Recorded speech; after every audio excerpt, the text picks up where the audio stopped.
नमस्कार, मैं हूं आपका दोस्त एस.के. कुशवाहा और आप देख रहे हैं Noble Exam City YouTube channel. आइए देखते हैं आज की वन लाइनर करंट अफेयर फटाफट अंदाज में। Update number 1।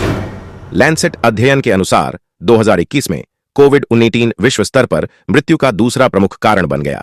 आपको बता दें कि इस्केमिक हृदय रोग 2021 में दुनिया भर में मौत का प्रमुख कारण बना हुआ है, जैसा कि 2019 और 1990 में था।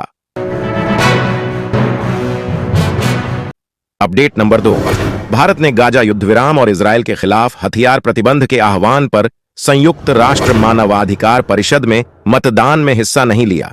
संयुक्त राज्य, अमेरिका, जर्मनी और 4 अन्य देशों ने पूर्वी यरूशलेम सहित कब्जे वाले फिलिस्तीनी क्षेत्र में मानवाधिकार की स्थिति और जवाबदेही और न्याय सुनिश्चित करने का दायित्व शीर्षक वाले प्रस्ताव के खिलाफ मतदान किया। आपको बता दें कि भारत, फ्रांस और जापान उन 13 देशों में शामिल थे जिन्होंने मतदान में भाग नहीं लिया। Update number 3। वैज्ञानिकों ने आखिरकार यह पता लगा लिया कि दक्षिणी महासागर में पृथ्वी की सबसे स्वच्छ हवा क्यों है। दक्षिणी महासागर पृथ्वी पर सबसे स्वच्छ हवा के लिए प्रसिद्ध है, लेकिन इसके सटीक कारण अभी भी रहस्य बने हुए हैं। मानवीय गतिविधियों की कमी दक्षिणी महासागर में हवा की शुद्धता में योगदान करती है, लेकिन समुद्री स्प्रे और धूल जैसे एयरोसोल के प्राकृतिक स्रोत भी मौजूद हैं।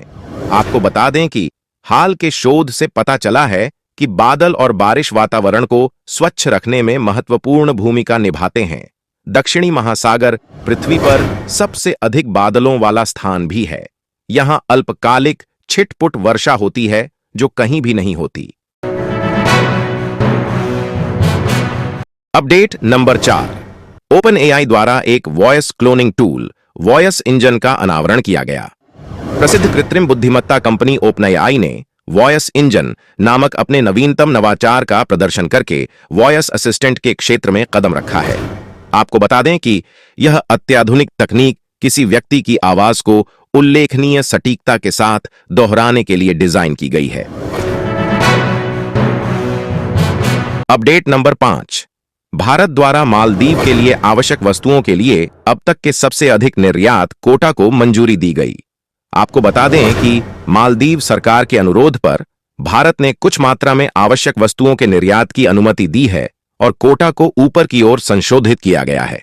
1981 में यह व्यवस्था लागू होने के बाद से अब तक स्वीकृत माल की यह सबसे अधिक मात्रा है। Update number 6। दूरसंचार सचिव द्वारा आईआईटी मद्रास में 5G कार्यशाला के दौरान 100 5G लैब्स के लिए प्रायोगिक लाइसेंस मॉड्यूल में से एक लॉन्च किया गया है।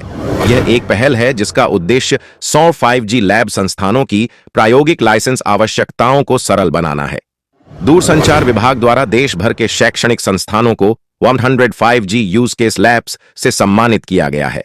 आपको बता दें कि इस पहल का उद्देश्य छात्रों और स्टार्टअप समुदायों के बीच 5G प्रौद्योगिकियों में दक्षता और जुड़ाव पैदा करना है। Update number 7। एसजेवीएन लिमिटेड ने 15वें CIDC विश्वकर्मा पुरस्कार 2024 में 2 पुरस्कार जीते हैं।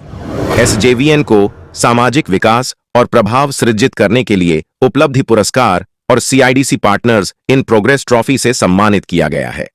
आपको बता दें कि एसजेवीएन लिमिटेड ने लगातार तीसरे वर्ष ये पुरस्कार हासिल किए हैं। आइए जानते हैं एसजेवीएन लिमिटेड के बारे में। इसे पहले सतलुज जल विद्युत निगम कहा जाता था। यह एक सार्वजनिक क्षेत्र का उपक्रम है। यह पनबिजली उत्पादन और ट्रांसमिशन में शामिल है। यह भारत सरकार और हिमाचल प्रदेश सरकार का एक संयुक्त उद्यम है। Update number 8। राकेश मोहन को विश्व बैंक आर्थिक सलाहकार पैनल का सदस्य बनाया गया है। लॉर्ड निकोलस स्टर्न विश्व बैंक पैनल की अध्यक्षता करेंगे। विश्व बैंक समूह के मुख्य अर्थशास्त्री इंद्रमित गिल पैनल की सह अध्यक्षता करेंगे। पैनल का प्रत्येक सदस्य 2 साल तक काम करेगा। आइए जानते हैं राकेश मोहन के बारे में। राकेश मोहन वर्तमान में centre for social and economic progress CSIP में मानद अध्यक्ष हैं।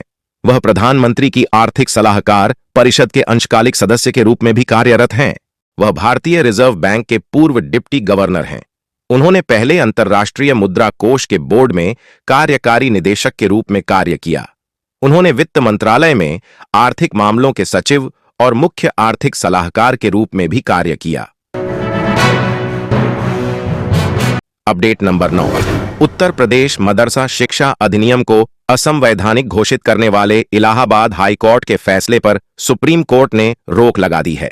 इलाहाबाद हाई कोर्ट ने उत्तर प्रदेश मदरसा शिक्षा बोर्ड अधिनियम 2004 को असंवैधानिक और साथ ही धर्मनिरपेक्षता का उल्लंघन घोषित किया था। सर्वोच्च न्यायालय की पीठ की अध्यक्षता भारत के मुख्य न्यायाधीश DY चंद्रचूड़ कर रहे थे। इसने कहा कि मदरसा के छात्रों को नियमित स्कूलों में समायोजित करने का उच्च न्यायालय का निर्देश अनुचित था।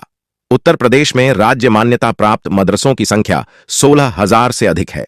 संविधान के अनुच्छेद 136 के तहत सर्वोच्च न्यायालय भारत के क्षेत्र में किसी भी न्यायाधिकरण या अदालत से अपील करने के लिए विशेष अनुमति देने के लिए अधिकृत है। यह सर्वोच्च न्यायालय की विवेकाधीन शक्ति है। Update number 10।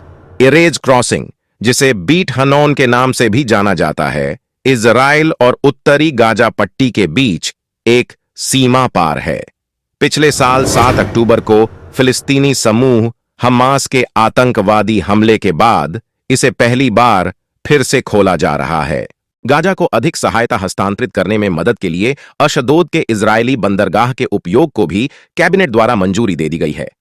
आपको बता दें कि इजराइल ने भूमि क्रॉसिंग को सख्ती से नियंत्रित किया है और गाजा से आने जाने के लिए हवाई और समुद्री मार्ग से सभी यात्राओं पर प्रतिबंध लगा दिया है। संघर्ष की शुरुआत से पहले एनक्लेव के भीतर 2 कार्यात्मक क्रॉसिंग थे, लोगों की आवाजाही के लिए इरेज और माल के लिए केरेम शालोम। 7 अक्टूबर को फिलिस्तीनी समूह हमास के हमले के बाद गाजा में संघर्ष बढ़ गया, जहां लगभग 2500 आतंकवादियों ने गाजा पट्टी से इजराइल में सीमा तोड़ दी, जिससे हताहत हुए और बंधकों को पकड़ लिया गया था। इस वीडियो में बस इतना ही। महत्वपूर्ण अपडेट और स्टडी के लिए देखते रहें नोबल एग्जाम सिटी। धन्यवाद। जय हिंद।